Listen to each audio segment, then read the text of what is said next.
Hey, I'm Ron Drotos, and welcome to the 101st installment of the Journey Through the Real Book.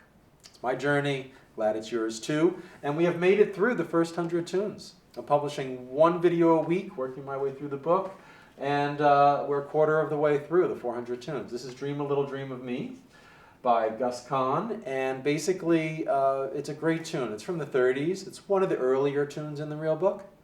You know, a lot of the tunes are from the mid-30s to the 50s, and 1930 is a long time ago, right at the beginning of the Great Depression, by a year or so. And a lot of the tunes from that day are very sort of light and bouncy, escapism, you know. I remember when I was a teenager in high school, we studied the Great Depression in America, and I know it happened elsewhere too. And we studied it in U.S. history.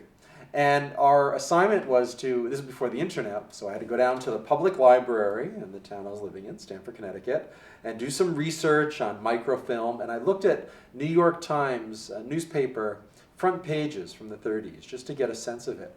And there weren't these huge headlines of catastrophes and bad things happening, even though I know people were homeless and there was soup kitchens, you know, with lines around the block and shanty towns going up all over the U.S. and elsewhere.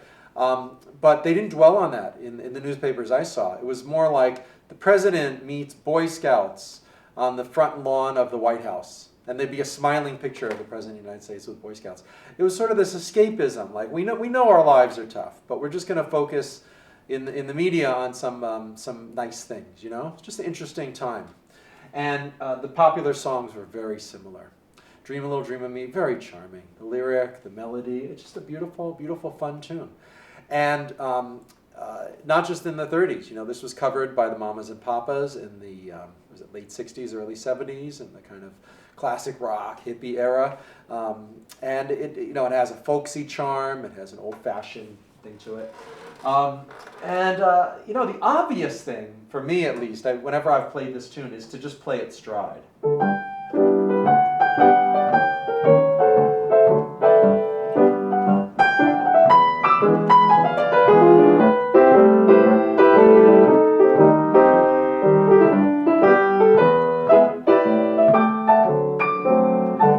That's how I hear it in my head. But you know, I'm going to try something a little different today, and I think I'm going to get there, but I'm going to let it develop sort of organically rather than just start with that.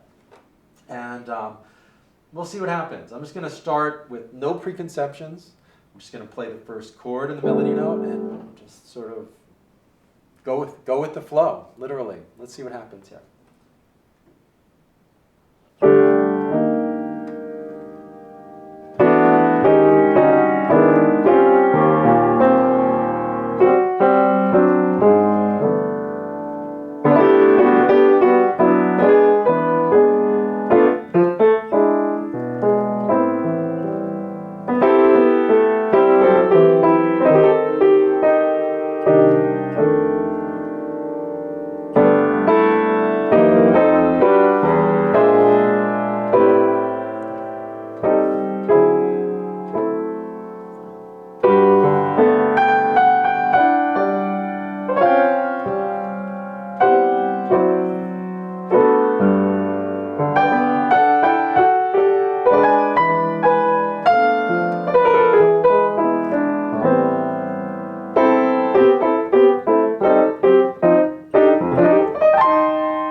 definitely did not intend to end like that. But why not? You know, it just sort of a little playful ending, a little bluesy, but it was playful in the context of a playful tune. The beginning was interesting because, like I said, I wasn't going to plan it out. I was going to just sort of start with a chord and just see chord in the melody and see what happens. And I started playing some chromatic inner voices and chord substitutions that definitely weren't planned out. I couldn't necessarily recreate it right now. I know I couldn't. And I was really exploring, and some of them, okay, where's that going? Where's that going? You know, and I think that's a wonderful, approach. Because so many times we think we have to know the proper technique for all these things. And there is none for inner voice movement. It's just start moving the voice and see where it ends up.